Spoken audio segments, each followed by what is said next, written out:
Hey, I'm Dan Foulds. Hey, and I'm Brandon Bain. This is Rubbin and Grubbin. The Rubbin is the Racing and the Grubbin is the tasting. Hey, welcome to our show tonight. Thank you so much for being here with us, spending a few minutes. Please follow us on Facebook, Twitter, Rubbin and Grubbin, and our YouTube channel. Thanks to Coach's Corner, the center of the universe, for allowing us to be a part of the Coach's Corner Sports Network. Hey, if you listen to ESPN Savannah Hilton Head 104.3 and 1400 AM at 9 a.m. last Sunday, you heard the one, the only, the awesome Brandon Bain, a.k.a. Big. That you did. And me, Dan Foulds, and our host, PJ Zuko, for the Green-White Checkered Show. That's fun, isn't it? It is fun, man. It's a blast. Every week gets better and better, man. It is. It's Did you a have blast. a hangover on Sunday morning? No, not too bad. I was pretty good. You did? I had a couple. I had a few adult beverages, but I was pretty good. A lot better shape than I was after the 4th. So. Yes, sir. Yeah, so PJ is this young guy, and he came and he sat with us one night. He actually is a radio professional, and he calls us in, and we do have a good time with that. So check out Green White Checkered on Sunday mornings from 9 to 9:30 on ESPN. It's great. So, news, current events, and this is a sad day. Country music legend Charlie Daniels passed away last week.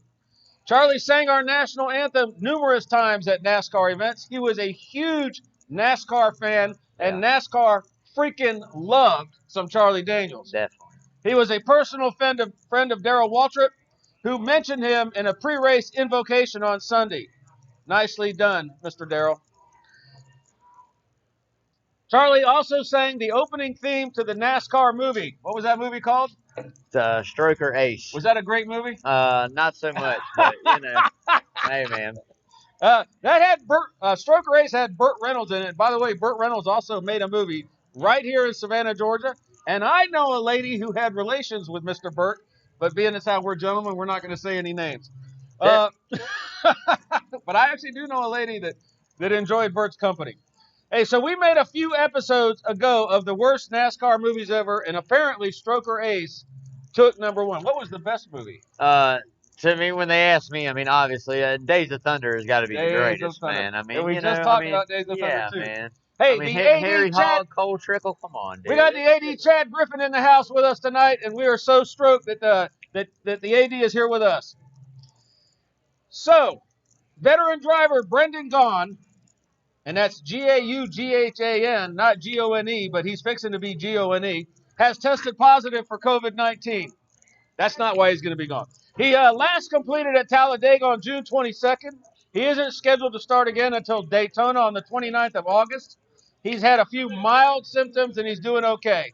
And we're looking forward to him making a full recovery. But this year is Brandon's last year of competing at NASCAR. Get well, sir. We look forward to you getting well. Now, a while back, my buddy Big, a.k.a. Brandon Bain, sat right here in this seat and said, you know what I would like to see? I'd like to see some of these old retired drivers put together a, kind of like a Legends League or a Senior Champions League. And he actually posited that, and unbeknownst to us, that's going down. Yeah. Hall of Famers Tony Stewart and Ray Evernham will start a new racing series starting in 2021 on CBS. Brandon, whatever your name. Lawrence, the brains behind the camera. What's that called? The new racing series is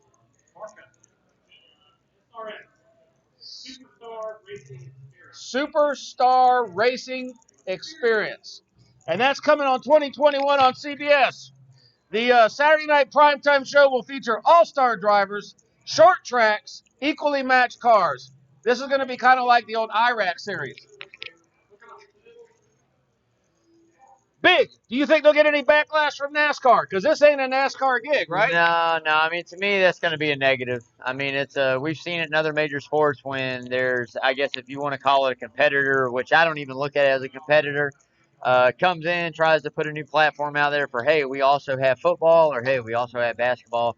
It's not really a big hit. I think this right here is definitely going to work. I think you have a Hall of Fame driver in Tony Stewart, multiple championships, racing guy, loves racing. Then you have one of the best engineers and crew chiefs to ever play in the game, very smart businessman in Ray Evernham. These guys are going to get this together, and it's going to be exciting for fans. If you love racing, fan of NASCAR or sprint cars or late models or spring silver crown car, whatever it is you're a fan of, Yes. this is something you're also going to end up being a fan of, guaranteed. It's going to be very I'm interesting. looking man. forward to it. I am totally looking forward to it. Yeah, like I said, I put it out there for a couple of years, man. I mean, that is something that I think would do great. I mean, just for, you know, people of my age or a little older to go, hey, man, I get to go see my favorite driver still race. Yeah, we're not racing Big Boy Cup Series, but hey, we're still racing. You know, you still are a fan of them as a driver. Yeah. So I think it's really neat, man. I think you get quite a few big names in there, some guys that really know how to race, on top of some young guys that are up and coming, big talent. Yes. I think it's going to be an amazing mix, man. And LB, Lawrence Bennett, the brains behind the camera, has told me that my personal favorite driver in or out of NASCAR, Mr. Kenny Schrader, is participating in this project. Right. That dude is about my age. He's older than dirt, and he loves to race on dirt, and he is spectacular on dirt. So I promise you there's going to be some excitement when they get going with that series. Yeah, man. Hey, so the All-Star Open, which is a NASCAR race, tonight at Bristol, baby. The All-Star is about to get underway in about an hour. Up to 30,000 fans are expected to attend. The place seats 160,000, so they can still keep some distance between themselves. That shouldn't be a problem. These drivers are trying to race their way into the All-Star race that begins at 8:30. Bubba Wallace was the fan favorite. Yep. I voted for him on the NASCAR website. So Bubba's in the race. And LB voted for Timmy Hill. Timmy, if you see this, your man, your fan, Lawrence Bennett did vote for you. Cole Custer punched his ticket to win at Kentucky. Holy crap. If you'd have bet 100 to 1 on Cole Custer last week, before that, we'll talk about that in a minute. You'd be sitting all right, man. You'd be doing good. All right. Big, what are 3 other drivers who will race their way into the All-Star race tonight? Well, in that Open, you've got quite a few big name talents in there. There's a handful, we'll say 5 that are in there that these guys go out and maybe a couple steps above the rest of the competition. So it's going to be interesting to see how they play it out. You got Boyer in there. You got William Byron in there. I would expect one of those two. You got, I think, Armorola's in it. Stenhouse is in it. There's a few guys there at the very beginning that stage 1 winner that advances is definitely going to be a pretty good, decent race car. Stage 2 probably will be. It's where we get down to the winner of the Open. Yes. That it becomes very interesting because now we're down to maybe 1 or 2, good equipment cars, big ownership cars, and then a lot of guys that are really hungry to get in there for a shot at $1 million. Man. At $1 million. $1 million, man. So that's legitimate. Money talks and bullshit walks. So, that's legitimate. Hey, for $1 million, and here it comes. Hey, for $1 million, man, that's the swear bucket. You'll wreck your brother. I mean, that's what happens. You'll wreck your brother. You'll wreck your mother. That's it, man. Okay. Hey, speaking of the All-Star race, the choice cone is coming in place tonight. It may not be an actual cone. It may be a line, but they're calling it the choice cone. And the cars will have underglow lights like the cars in the movie Fast and Furious. So explain this choice cone one more time. Yeah, so the choice cone is going to be something you see in like other forms of racing, dirt racing or short tracks here and there. Basically, it's just a choice. So if the leader wants to restart on the outside, every car basically has their choice of where they want to restart. So if 1 through 9 restarts on the outside and 10th place says, hey, guess what, man? I'll take a shot on the inside. Right. Why not? I'll give it a shot. Up there they go up, right? Start beside the leader, and then that's the restart, man. So a lot of drivers have been looking for this. This is a dirt track thing, and there's a lot of guys who really are looking forward to this. So this is kind of a test. NASCAR will test a lot of new ideas and concepts at a single race or in a lower tier series. I mean, it's like we talked about earlier. Actually, I think Sunday on Green White Checker we talked about it, man. And here's the whole thing. For the past couple of years, NASCAR's been talking about, hey, what about midweek races, or let's try this, let's try that. Well, once the pandemic hit and it shut it down, and now here we are trying to make some races up, doing doubleheader weekends and racing tracks we don't normally race. They're able to try these new ideas that they've had for a couple of years without a penalty, really. I mean, Yeah. there's no penalty to it, other than they go yay or nay. Either fans, hey, we love that. That's awesome. Yep. Think we should put this in other normal races, or hey, no, I wasn't a real big fan of it. But at the end of the day, they're getting a free platform to try out these new ideas that they've had at no penalty, man. So I think it's great. I think it's awesome for the sport, trying to evolve, try new things, get the racing more exciting for fans. So we'll see, man. We'll see how it goes. And I've said this before. I'm going to say it again. Getting us through this pandemic, NASCAR has been a significant component of taking care of America's morale.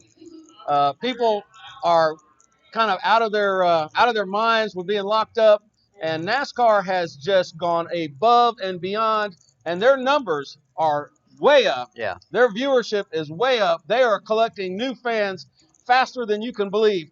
So I am very proud of the guys at NASCAR. Everything they're doing, we appreciate you. We love you. Keep it up. All right, the cars are going to have a new look tonight. The door numbers will be moved back to the rear quarter panel. So in other words, this 18 ain't going to be here. It's going to be back here. Yep. By that.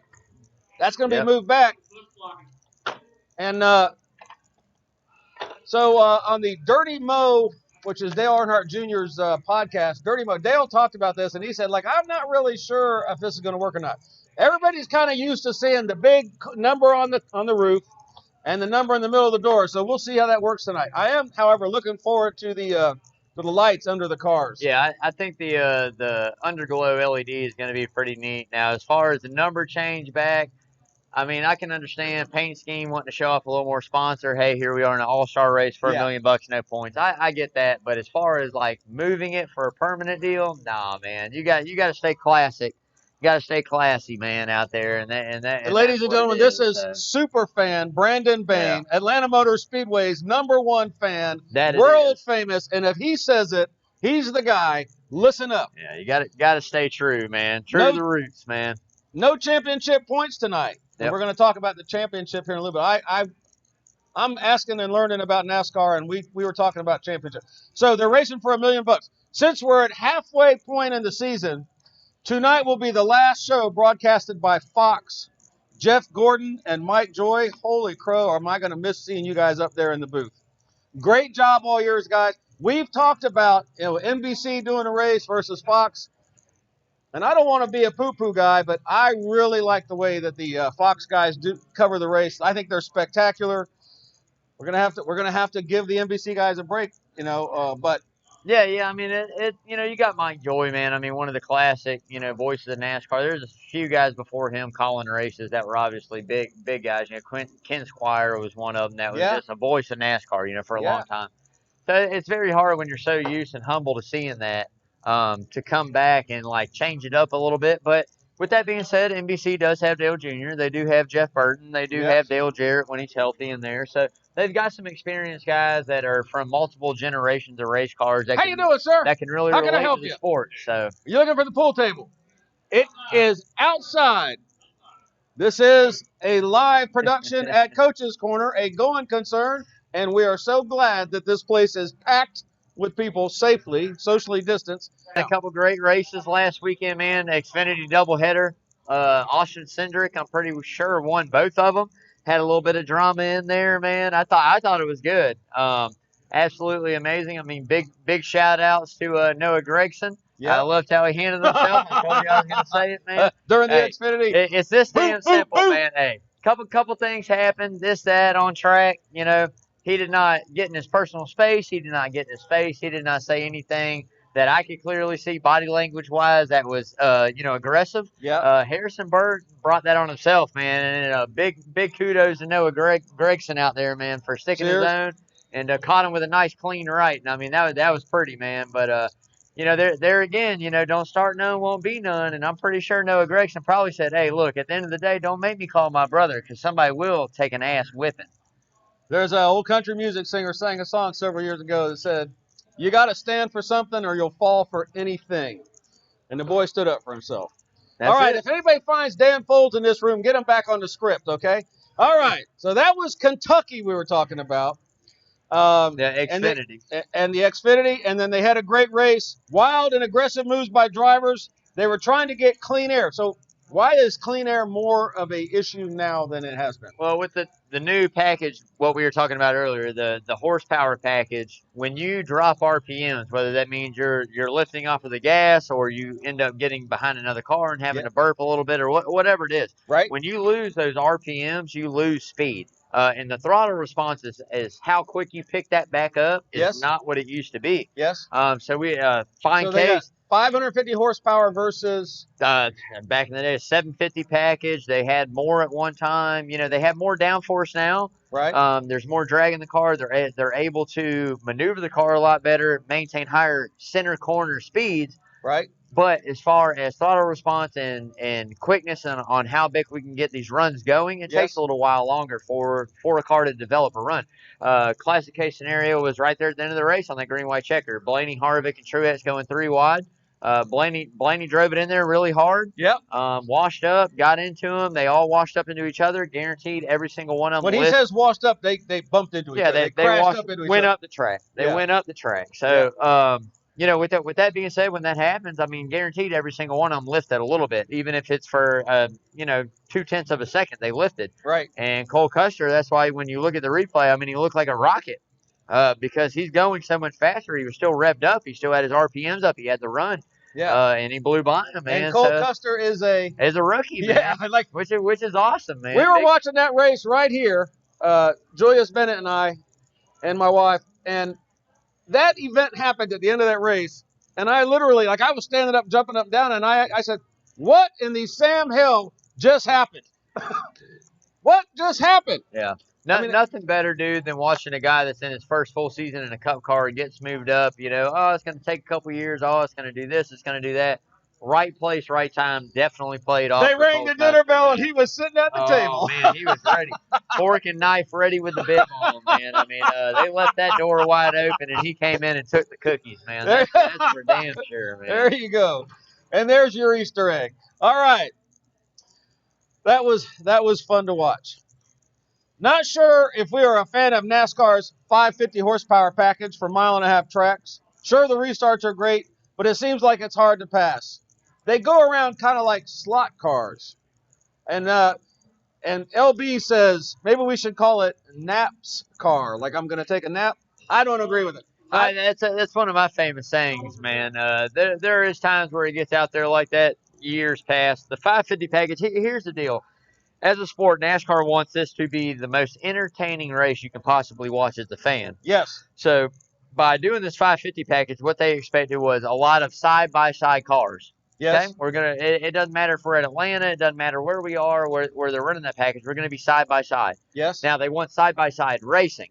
Side-by-side and side-by-side racing are two totally different things. So I think something they need to really look into is maybe cutting a little bit more horsepower loose or a little more play in what they're able to do with that package. Right. To make it to where you have a guy that's out there and, hey, I'm in third and you're in second. We race side by side for 5, 6, 7 laps. But it comes to a point when, as we mentioned, like slot car racing, where we're all so equal, it's a lot of just this. The same distance away, same track, clean air is king. If you're out front, you could be 19th and come out front, and you're going to hold it for 3, 4, 5 laps. Okay. If you have a halfway decent car. Okay. So it's just something they got to look at engineering-wise or rule-wise and say, hey, this is good. We're kind of on to something. Let's tweak it a little bit, make it a little bit better. Let's give them a little bit more. Yep. Make it more for the drivers to be able to actually show the race, show the racing, not just, hey, let's manipulate it and make it look like we're racing. But at the end of the day, we're both going as hard as we can, and we're not making any headway either way. So just something they got to work on, I think. I'm not a fan or I'm not against it. I just think they just need to tweak the system a little bit and make it a little better for not only the drivers, which will, in turn, reward the fans. So. Right. So along that same vein of NASCAR is trying to make the races more exciting to watch. If you've been watching the races lately, you've been seeing increased use of this chemical called PJ1. Which is a traction-enhancing chemical. It's not sticky. I did some research on it, and we talked about this on our radio show. Heat activated. So it got invented back in the 70s, and it was used by NASA at one point and an entrepreneur bought the rights to it, and his initials were PJ. I forget his last name, and that tickled PJ Zuko, our host on the Race Radio. Yeah, he liked that one. So they want to have a track that has one line or one groove, which Kentucky does. They want to introduce a second groove so you can have more of that competitive racing, right? Yeah. Well, I mean, correct. It's used like tonight. I don't know if they put it down tonight or not, but old school back in for however long, the inside lane at Bristol was the fastest way around the track. Shortest circumference, fastest way around. Right. That's where everybody ran. Well, here we are in the last 5, 6, 7 years, outside. Kyle Larson was one of the best at ever doing it, and I hope Kyle Larson is doing good. I hope to see him back in the sport sometime here in the next couple of years. Kyle Larson was one of the best ones to ever bring that outside around at Bristol, man. Him, Kyle Busch, so many battles with 1 and 2, and I don't think he ever beat Kyle at Bristol. Okay. But he was really, really good at getting that high groove going, man. Now, does that high groove, you have to wait for that, as they say, to come in to work its way in? Especially there, you have to work it. I mean, when they say waiting for it to work itself in, that means the more cars that run up there, the more rubber that gets laid, the more traction we have up there, we'll start moving up. Right. Or hunting for clean air at certain tracks, or hunting for grip at other tracks. But at the end of the day, it's all the same. There's very few one groove racetracks anymore. Martinsville is going to be probably the first one that comes to my mind that says, "Hey, this is one groove." You're going to be on the inside. You can hold yourself on the outside for 10 laps, 5 laps, 7 laps, but at the end of the day, that inside line is going to win. Martinsville is a one line track. Okay. Nowadays, the game's changed so much. There's very few. Darlington's one that was always hard to pass on, because it's a single groove. It's kind of changed a little bit as we saw this year. And if you get out of the groove, your car is liable to go that way. Yeah, so if you're one of the first guys to say, hey, we're going to try to make this outside work at Bristol, everybody's running the inside, but we're going to try to start getting this thing going. Yeah. You're on marbles up there, man. Yeah, you can, very marbles quick and is easy little can balls ruin of your rubber, night. right? Yeah, very quick and easy can ruin your night. But Atlanta's evolved in that with not only reconfiguration, the repave, which it hadn't been done in 20 plus years. Yeah. But 20. We're getting there, close to 20 years. But anyways, it's just different. That's why I love Miami. Miami's one of my favorite racetracks. Chicagoland's one of my favorite racetracks. These are racetracks. Fontana. When you see these cars race, they're 4 or 5 wide. Yeah. And it's just right there, and they come back like an accordion. They spread out like this, and then they come right back, and then they spread out. And it's just because whether you're a driver or not, and you're a good enough driver to say, hey, this car isn't doing what I need it to do. Let me try to move up half a lane or a full lane or the next lane. Okay. And then, hey, you might go all the way to the outside and be like, hey, this car is really not too bad. I need a little bit of this, a little bit of that. It gives you more options. Okay. So just putting this out there, one thing that I'd like to say, if they ever do repave Atlanta, which it's going to happen at some point in time. I saw it happen the first time, and it's amazingly fast. It was stupid fast. Yeah. But if they do, I think it's something they need to take into consideration of doing the same thing they've done at Miami and a couple other tracks of progressive banking. Let's make that inside. I think Atlanta's like 24 degree in the center of the turns right now or something like that. It's pretty steep. Let's make that inside 24 and let's go, a whole car length up or a car length and a half up, and let's make that 28 or 26, and then let's go to the top and let's make that 29. Okay. And what that's going to do is allow guys like Kevin Harvick, and we've seen him dominate there forever, on the inside. And they call it Harvicking or whatever. It's a line that nobody can really emulate with the throttle and get the car set up the right way he does to run that line. Okay. So now here we go. We got a track also. 1, abrasive on tires. 2, it's multi-grooved. So let's get it going. Now we got guys on the outside. We got a fast guy on the inside. We got guys on the outside or in the middle that can all compete and keep up. And you want this at Atlanta? That's what I say. If Mr. Atlanta, if you heard they it ever here first. change it, yeah. If they ever change it, if they ever repave, reconfigure, whatever. That's what I would think. Progressive banking from the bottom to the top. Yep. Not a lot of degrees. Not nothing crazy. 24, 26, 28. Those little couple degrees, you know what it means. I mean, it means a lot. Actually, I don't, but you're It teaching means it means a lot. But at some point, you're just pulling G-forces. Yeah, right? yeah. I mean, like it means a lot. But let's open it up and give these guys a little bit more room to make it. And this past year's Atlanta race was pretty interesting there. I mean, long runs, short runs, strategy always comes into play. But yeah, man, it's just something I want to see. Bad luck continues for the number 18 car of Kyle Busch. When will he turn his season around? Our side bet was what place Kyle Busch would finish in the Cup race at Kentucky. And this is how much of an idiot I am. So I sat here at this table last week and said, he's going to wreck out of the race. And then I read the opinion of a couple of gambling guys, and they said that he was actually pretty hot. So then I picked him to win on the radio show. So he did not wreck out of the race. Let's see. You had him to do six or I better. finished top Six or better. Yeah. LB had him to be 20 or better, and I had him to wreck out 20th, and he was actually 21st. Yeah.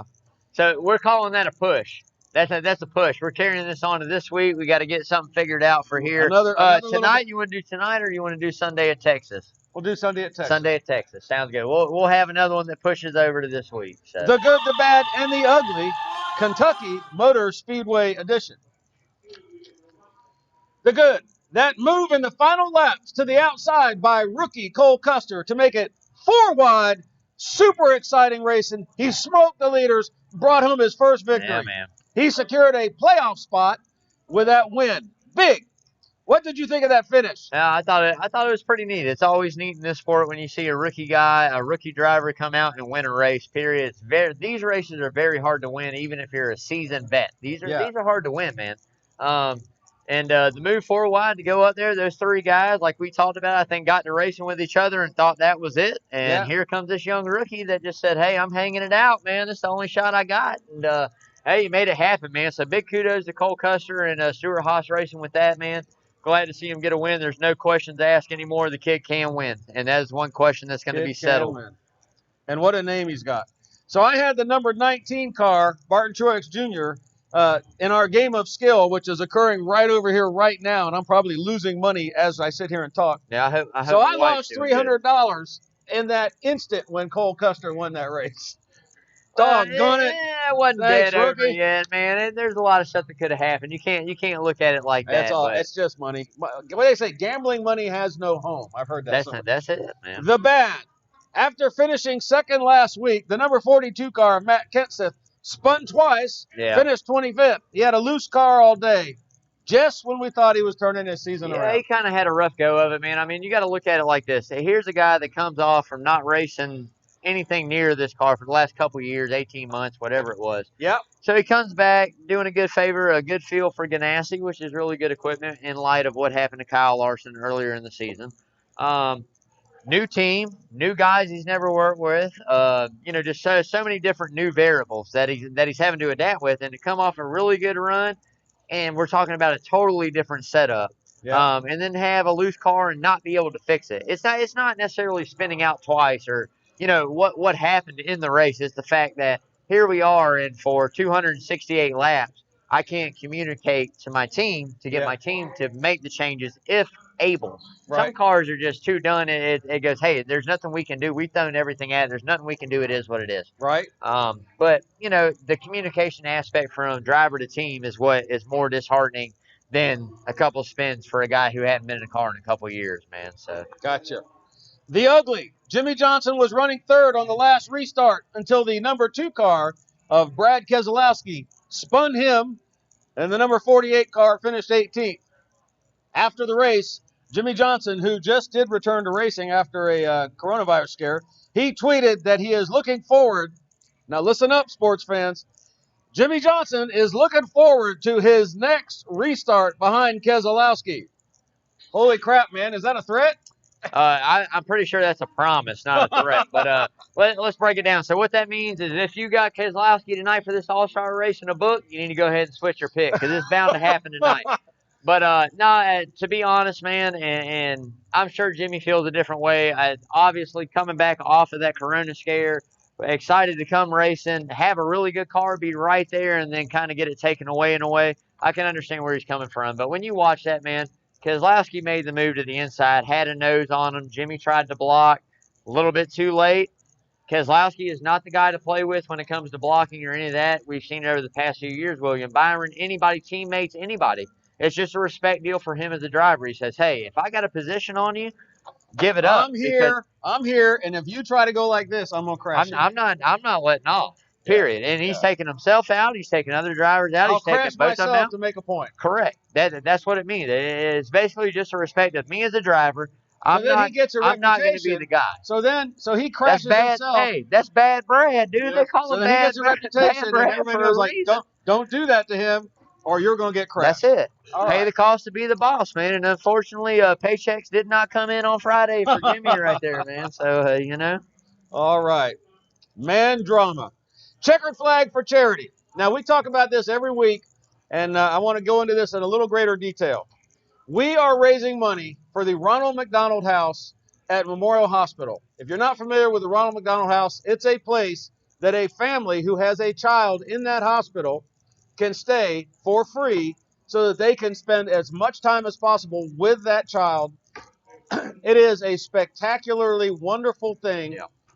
If you've ever had a kid in the hospital, you already know what I'm talking about. If you haven't had a kid in the hospital, I pray and hope that you never do. But know that if you do have a kid going to the hospital, the Ronald McDonald House is there for you. And this organization is supported by donations.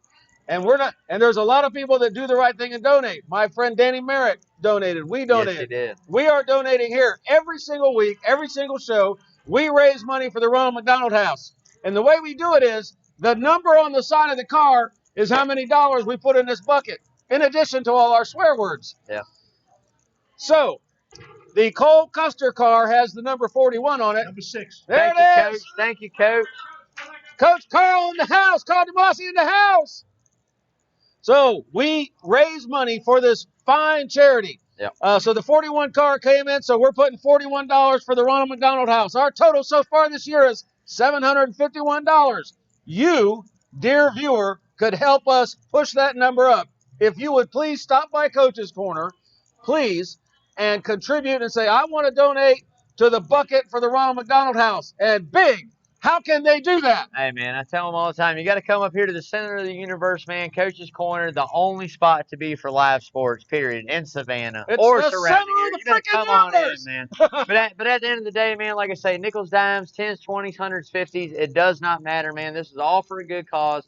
Local charities, local community stuff stays here. We help the people at home. I mean, there's no better cause, man. I mean, come on, what's some spare change? What's a couple bucks, man? Spectacular. And you can drop the dollar number of your favorite driver. If you like the 18 car of Kyle Busch, come on and give us 18 bucks.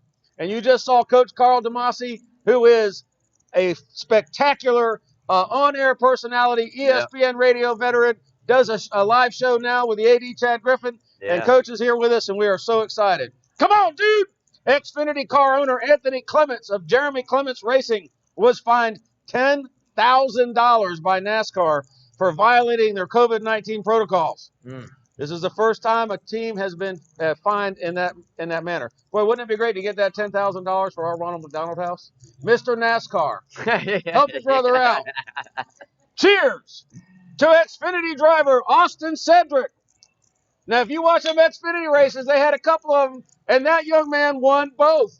Both of those Xfinity races. Yes, he did. Now, that's how to come up onto the stage. He's been on fire all season, to be honest with you, man. I mean, all season from Daytona to now, the kid's been on fire. He's never won an oval. It's one of the good names. No, he hasn't. He has not. Road courses, I mean, a hell of a road course driver, man. But I will tell you this, dude.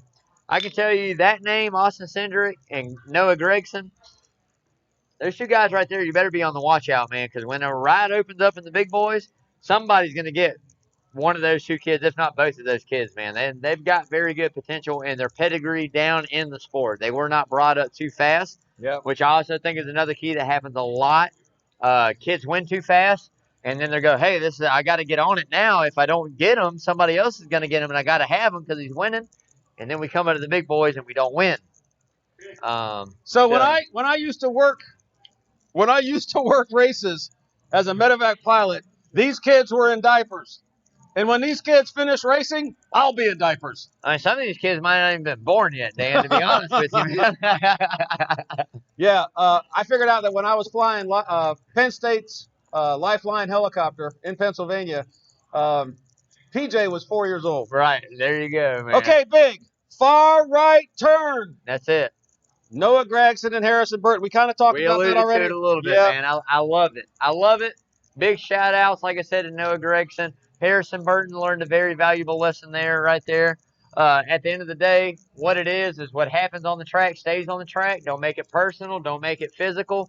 Nobody likes physical altercations. But at the end of the day, if somebody was in my personal space like that and they put their hands on me like that, a right's coming across too. And I just like the form. Noah Gragson has some really good form, man. So if this NASCAR thing don't work out, take up a little kickboxing, a little MMA, man. I mean, you got a pretty good right there, man. MMA. So right now on the Jumbotron behind us, we've actually got FS1 on in anticipation of the race. And what they're doing is they're showing a history show. If you ever saw the Disney movie Cars, you may remember that Paul Newman voiced a car, and it was the fabulous Hudson Hornet. And they just showed the actual Hudson Hornet racing on the beach at Daytona. They just showed that, which they were doing actually before I was born, if you can believe that. I absolutely love the history of NASCAR. As a matter of fact, I got a little thing I'm going to talk about now, a little history here. This is a book that Big loaned me from his NASCAR library. They call him Cale, about a superstar named Cale Yarborough. And in his book, he actually recounts a story about Junior Johnson, who sadly, Junior Johnson passed away, I believe, December 20th last year, just the other day. So Junior started out as a moonshiner, and he wanted to make a little bit more money, and they wanted to see who had the fastest car, so he started racing. Well, if you're familiar with NASCAR, you know that Big Bill France started NASCAR down in Daytona Beach in the 40s. And Junior did a race. Junior showed exceptional talent from his first venture on the track. And he caught the attention of Big Bill, who was fighting to make his racing series grow. Bill approached Junior after a great run and said, "Junior, you're pretty darn good out there. In fact, you're doing so well that we expect you to run all 30 races next year." I mean, Big Bill wanted Junior to get people to come to the race. Junior considered what Bill France said and then answered, "Nah, Bill, I'm only going to run a few races to see if I like it or not." And Bill said, "But Junior, you're committed." "Nah, Bill, what I am is involved."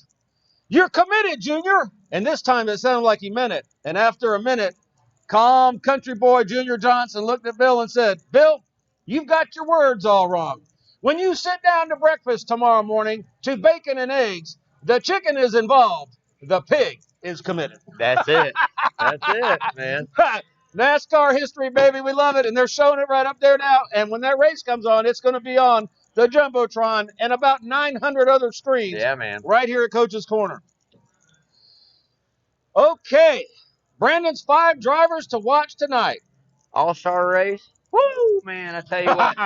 I told you guys last week, I'm going to be surprised that there's like 8 to 10 cars running at the end of this. Demolition Derby? To be honest, there's a lot of payback to be had. We got the Joey Logano, Chase Elliott thing from earlier at Bristol in the year. We've got the Keselowski, Jimmy Johnson stuff going on right now. We got a couple other guys out there who's got a little turmoil. This is a non-point race. This is only for cold, hard cash and bragging rights, man. $1 million, yeah. So if anything's going to go down, this is kind of halfway through the season. This is the point in time where payback's going to happen at no cost. Right. So we're going to see, man. But if you want me to go run down top 5 real quick, I'm going to tell you right now, number 1 for me has got to be Denny Hamlin. Denny Hamlin had this thing wrapped up, 13 to go, 12 to go, hit the wall. Yep. Blew a tire or whatever it was. And he's having a great year. Right, and he's on fire, okay? Yep.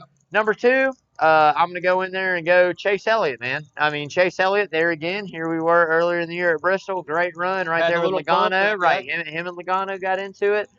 Number three for me. Number 3 for me is going to be the 18 car, man. That's going to kind of come before a couple other guys. People are probably going, "What are you doing?" Track history, man. That guy runs there. He has a rocket there all the time. So then we're going to turn around. Number 4, we got to go out there and go Joey Logano. There again, another guy that was right there. Number 5 is going to be Kevin Harvick to round it out. We all know it. And here's the dark horse for the whole thing, man. The dark horse, the guy that tonight I expect to have a really good run. That could possibility win the All-Star race is going to be the 20 car of Eric Jones. The 20 car of Eric Jones is who I'm saying is going to be possibly the $1 million winner right here on the far bet. Eric, we wish you the best of luck. What are we looking at the Texas Motor Speedway coming up Sunday? All right, so Texas coming up, man, a super extremely high-paced, fast action. This is, if not the fastest, one of the fastest tracks on the NASCAR Super circuit. speedway. It is a mile and a half. Okay. It is not a super speedway, but the speeds they carry at Texas are very high and very fast. This is one of the fastest tracks. Is it banked? Very banked. It's very similar to Atlanta, Charlotte, sister tracks of those two. Same guy owns all three of them. Okay. But gonna see some side by side, long run, short run, pit strategy. Same thing every week, man. Tires. We're gonna see what tires wear out this week. I really hope that it's something similar to Atlanta, where tires wear really quick, and tires mean a lot. Yes. Is what I'm hoping for at Texas. And we're just gonna have to wait and see, man. But very high action, very fast paced, man. A very treacherous tri-oval they have at Texas. A lot of accidents happen. Cars get loose. Yeah. There's a lot of stuff that goes down right there in the tri-oval, man. So it's gonna be very interesting to see, man. We just gotta make it a Sunday after tonight and see what we got. So I don't know if you've noticed, but here in Savannah, Georgia, it is literally hot as balls outside. So this Sunday, you can come and watch a race either in the AC inside. We don't have a whole crowd of people in here. And if the crowd makes you uncomfortable, we've got a monster covered sound garden out back. We've got about 100 fans there. We've got air moving around everywhere. We've got shade for you. So you can come here and enjoy that race in safety. Our side bet for Texas. What are we going to do? I don't know. What do you want to bet on? Number of cautions. Okay. Bet on the number of cautions I'll take in the 18. race. 18 cautions. Cautions? Is that too many? That's way too many, Dan. Lead I can't changes? even do How you about like lead that. changes? Let's do cautions. Cautions. Okay. Cautions. Not stage endings. Not the end of stage 1, stage 2, stage 3. I got no freaking idea. Do you got an idea about how many cautions they're going to have? If you got an idea, drop a comment. If you Make see a this guess. on Facebook, 8? I like it. We got an 8 the over AD here. Chad Griffin says 8, so I'm going to have to go 7 because that's my lucky number, right? So AD Chad Griffin for $5 go, and all this money is going, by the way, Go into the Ronald charity McDonald bucket, House. man. Chad Griffin says 8. Dan Foulds says 7. I'm going to say 9 total. 9 total. I'll take the high on that unless Lawrence is coming above 9. You're saying 15. Lawrence Well, I is said 15. All right, we'll see. We'll see. Going 18. Coach is going 18, man. We're in here, man. We got some money rolling So in here, you're man. watching this. This is, by the way, not really. Brian, what you got? You want to get in on it? Charity. I'll take everything you want. I'll go You want the low? better than 12. All right, so Better than 12. Savannah Boathouse right here, man. Hey, Better are than you 12. guys going to check Savannah this out Boathouse coming up Marina next in the spring? house. Gonna be awesome. Brother of He's Tommy taking McCarthy, 12. who owns the local franchise of Freedom Boat Club, of which I am a member and a contracted instructor. So we love the McCarthy family, and they're here with us. Yeah, man. Mailbag question. How do championship points work, and why were the playoffs created? All right, so here's the whole thing. Back in the day, or back a little bit older years ago, the way the point system, we'll see. I've been watching it since I was 4, but I'll tell you, we'll break it down. So the old school point system awarded consistency. The old school point system was you didn't have to come out and win every week, or you didn't have to win 5 times a year. It was about where you finished. Okay. Okay, we add up our points for position. We add up points for different things throughout the whole year, 36 races. At the end of that, whoever had the most points or whatever the point league was won the championship. What did they get for that? The cup, the Winston Cup at the time. Oh, they got cash. I mean, they got paid. It was the Winston Cup at the time. That's what it was. All right. Best of the best. So now when NASCAR introduced the playoff system, they said, okay, well, here's what we're going to do. We're going to do 16 drivers, last 10 races, so on and so forth. Then we change from there and we go to stage wins. So now me and you had the conversation earlier today. Can a driver win a championship without winning a race in today's NASCAR? I thought that had happened. And I thought it did too, to be honest with you. I thought it was Matt Kenseth, but evidently he won a race, and I was proven wrong on that. So in today's age, can a driver win a championship without a win? Yes, they can. Now, it's going to be insane on how this has to happen. You get points for leading a lap, right? You get points for leading laps. You get points for winning stages. Right. Stage win points right now are more, or if not as important as a win of a race. Okay. So when we hit the 26 races are over and we got our 16 drivers, the points reset. Okay, everybody's equal. Okay. Then you're awarded points for your stage wins and race wins. Okay. So if this was going to happen, what theoretically speaking would have to happen? Guys can win all year, and you have a guy that finishes 2nd, 3rd, 5th, 9th, 8th, 7th, 6th, but wins stage 1, stage 2, stage 1, stage 2 in this race. Yep. Wins here. A lot of stage wins and consistency running through the season, and we can come down. But now there's elimination rounds. We run 4 races, 4 are eliminated. We run 2 races. It's like 4 eliminated. Survivor. Right. So when we get down to that last 4, if that guy that has not won all season, that is in championship contention, is in that last 4, and he is the best finisher, not winning the race, he can win a championship without winning a race. Very good. That's good to So know. it can happen. We haven't seen it yet, or in my era, I have not seen it, but close, but no cigar, man. So we'll see. But in today's sport, no, wins are everything. They started awarding more for a win than what they did for consistency. So the guys who are outside of the 16, are fighting to make that 16. If you win, you're you're outside in. the 16, If you cannot if you win a race and you are inside the top 30 in points, you're in the playoffs. Okay. Unless we have 17 different drivers.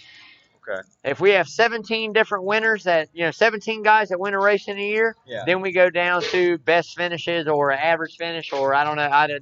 There's checkpoints that bust it down the list, and top 10s, top 5s, etc., etc. Hey, fans, if you come here this Sunday to watch a NASCAR race, your first beer's on me. All you got to do is tell your server, hey, that fat guy, Mr. Dan, said that he was getting my beer. Just let your server know. Listen, guys, thanks so much for watching and being part of this show. If however you're seeing it, please hit like and share and ask us questions. Follow us, man. I mean, you guys share this out there to your friends, man. Follow us. If you're a NASCAR fan, just take a peek, quick little 30-second pop in, pop out, little click like, share. Love y'all. Thank y'all very much, man. We're all supporting the same sport, man. And we're supporting Coach's Corner. That's it. First and foremost. First and foremost. Grubbin pit stop. So Rubbin is racing and Grubbin is tasting. And tonight we're grubbing on, and I got I'm not Greek. This word is pronounced Euro. Euro, like with a Y, not with a G, right? Correct. It's Coach not says gyro. A gyro is something that goes in a helicopter. This is not a gyro. Holy crow! And this lovely lady happens to be my wife, and she's brought us this gyro, and it comes. We've got this with a side of pasta salad. This right here is, I got to dissect this a little bit so you can see. This is a whole bunch of deliciousness wrapped up in something that you can hold in your hand, and you can just dive in this. And look, if you come here to Coach's Corner and you want to make a big mess all over your face while you're eating and you're just enjoying it, I don't care if it's hot wing sauce or pieces of a gyro. That's okay, because this is Coach's Corner. That's right, man. And we eat with our hands here like cavemen, and we have a good time. I think I'm going to wait till we're done. I'm getting some pasta salad, but go ahead. Pasta salad. Go ahead. I got to get a bite. As soon as these cameras go off, it's going to get ugly up over here. Last lap recap of the show. Next Wednesday, we got a huge double show, and we're going to break down all the action from tonight's All-Star race. Yep. The O'Reilly's Sunday, and the O'Reilly's Auto Parts 500 at Texas Motor Speedway. Plus, we got to look ahead to the next racetrack, which will be the Kansas 400. Yep. At Kansas. Yep. Kansas is another great racetrack, progressive banking, multi-groove, very, very good race. So looking forward to that one. Looking forward to that. As I told you, I'm having so much fun getting into NASCAR and trying to learn about what's going on and learning about this stuff. I recommend you do it. If you're not doing it now, learn more about it. It's like any other relationship. The more you put into it, the more you get out of it. Hey, once again, we want to thank our ESPN Savannah Hilton Head 104.3 FM, 1400 AM radio audience for tuning in to Facebook Live. Be sure to tune in to Green White Checkered this Sunday morning at 9 a.m. when PJ Zuko, me, Dan Foulds, and Brandon Bain will break down the recent race in NASCAR. Also, like to thank the other show on the Coach's Corner Sports Network, the Carl DeMasi Sports Report with Coach Carl DeMasi and the AD Chad Griffin, broadcasted live here every Saturday morning at 9 a.m. live on Facebook. Tune in. Coach DeMasi and Coach Griffin are about to come on live on the Coach's Corner Sports Network Facebook for their Wednesday night sports update right after I shut up. Hello, Coach. Hello, AD. They're going to come on, so stay tuned. Yeah. More thanks to our fans.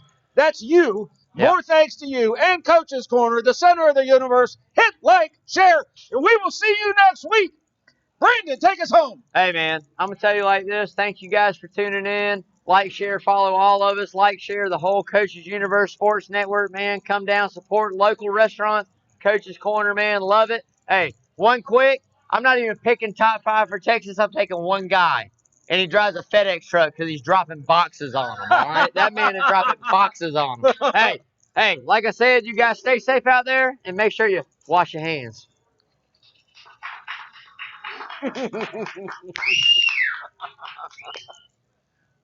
Spectacular.